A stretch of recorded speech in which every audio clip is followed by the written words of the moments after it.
Hello, friends, and welcome to Epic Tales Decoded.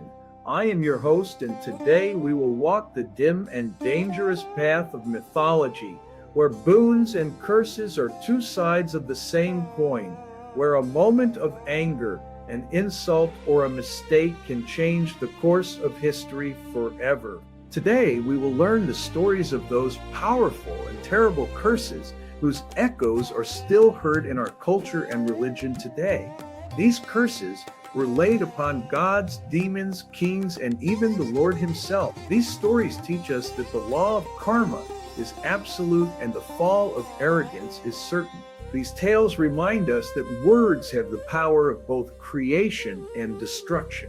So get ready to hear the stories of three such devastating mythological curses that will make you think. Our first story takes us to the devastating battlefield of the Mahabharata, Kurukshetra. The war is over, the Pandavas have won, but it was a victory that no one could celebrate. All around were only piles of corpses, the wailing of widows, and the heart-rending cries of mothers. Dhritarashtra and Gandhari arrived on the battlefield to mourn the death of their 100 sons.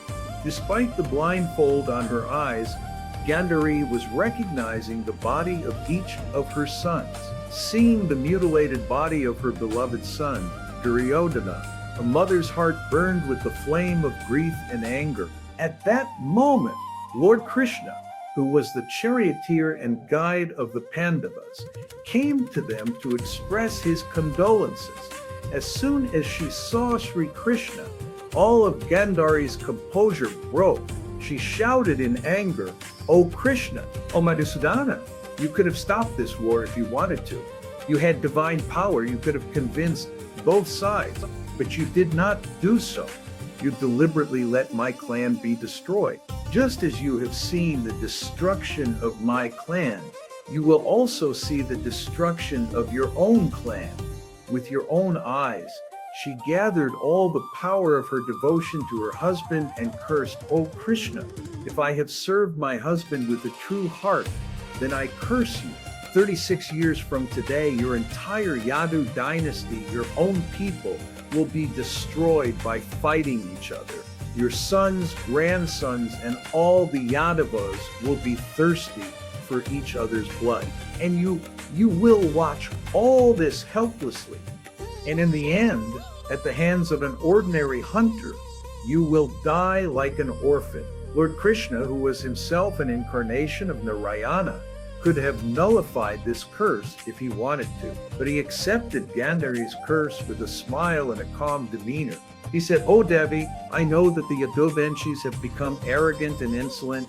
Their destruction is certain. You have said what is destined to be. I accept your curse." And exactly 36 years later, Gandhari's curse came true. In the region of Prabhas during the festival, the Yadavas, under the influence of alcohol, attacked each other. They started killing each other by uprooting the Iraka grass growing nearby, which had become as hard as iron maces due to the effect of the curse. Sri Krishna saw his entire clan being destroyed before his own eyes. After this, when Sri Krishna was resting under a tree, a hunter named Jara mistook his moving soul for the mouth of a deer from a distance and shot an arrow at it. And with this arrow, Lord Krishna ended his human life, a mother's curse which was respected even by the Lord himself. Teaches us that the laws of nature and karma are supreme and no one can escape them. Our second story is connected to a curse that caused Lord Vishnu himself to take the form of a dwarf Brahmin. This is the story of King Bali, the mother of the gods Aditi, and the sage Kashyapa. Once, Bali, the king of the Asuras, with the help of his guru Shukracharya, conquered the three worlds. He drove the gods out of heaven. Seeing this plight of her sons, the gods, Devalmata, Aditi, was very sad. She asked her husband, the great sage Kashyapa, one of the Saptarishis, for a solution. Sage Kashyapa advised her to perform a difficult vow called Payovrata, by which Lord Vishnu would be pleased and help her. Aditi performed severe penance and vowed. Pleased with her devotion, Lord Vishnu appeared and gave her a boon that he himself would be born from her womb and restore the kingdom to the gods. But there is another deep secret hidden in this story. According to a legend, sage Kashyapa had 13 wives, among whom Aditi and Didi were prominent.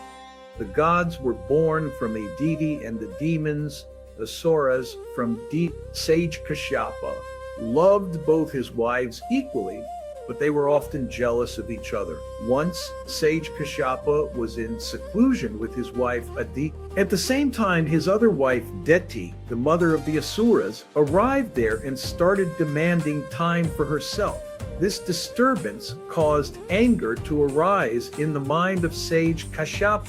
In his anger, he cursed his own wife Aditi, just as you have obstructed me today for the welfare of my sons, the gods.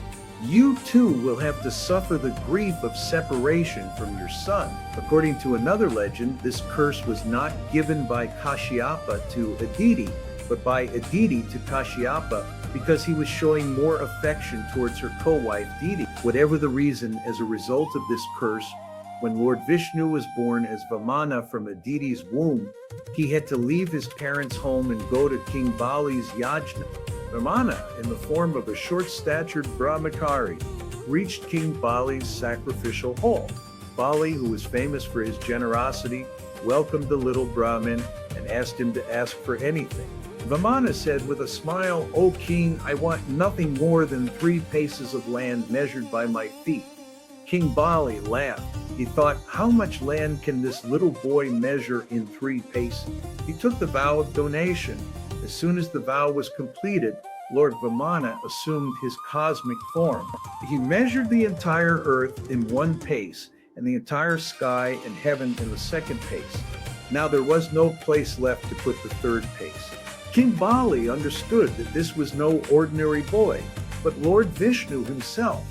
To keep his promise, he bowed his head and said, "O Lord, place your 3rd pace on my head."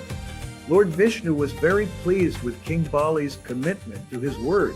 He made him the king of the netherworld and gave him the boon of immortality. Thus the gods got their heaven back. A curse caused the Lord to take an incarnation, and a generous demon got the boon of immortality. This story teaches us how complex and mysterious the writings of fate are. Our 3rd and final story is from the Vana Parva of the Mahabharata. This is the story of the love of the brave and virtuous king of Nishada country, Nala, and the princess of Vidarbha, Damayanti. Nala and Damayanti were famous in the 3 worlds for their virtues and beauty. They had fallen in love with each other without seeing each other, just by hearing praises of each other's qualities. When Damayanti's Swayamvara took place, Indra, Agni, Varuna, and Yama, the 4 gods, also came in human form to marry her.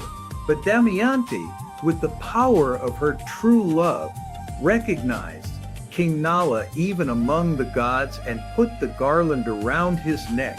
When the gods were returning, they met Kali Yuga and Dvapara Yuga on the way, who were going to Damayanti's Swayamvara.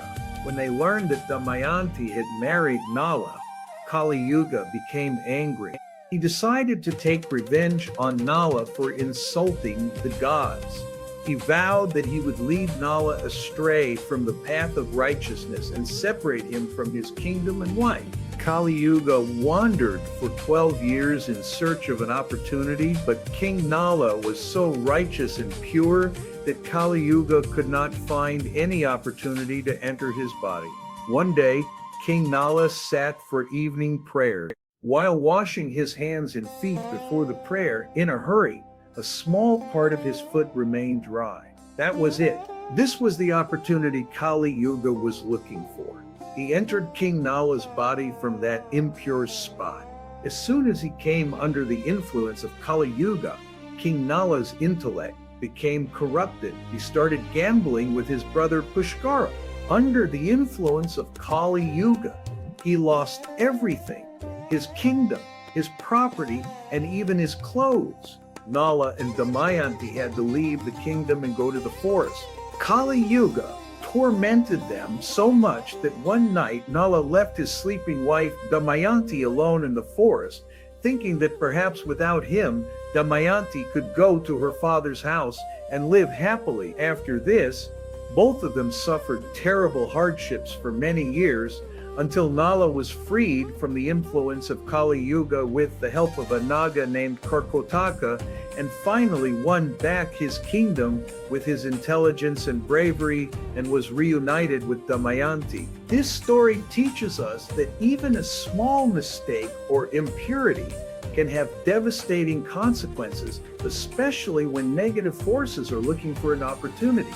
It inspires us to be vigilant at all times and to walk on the path of righteousness. So friends, these were the stories of 3 terrible curses from mythology. Gandhari's curse, which ended the life of an avatar. Kashyap's curse, which gave birth to a new avatar. And the curse of Kali Yuga, which brought a great king to the streets.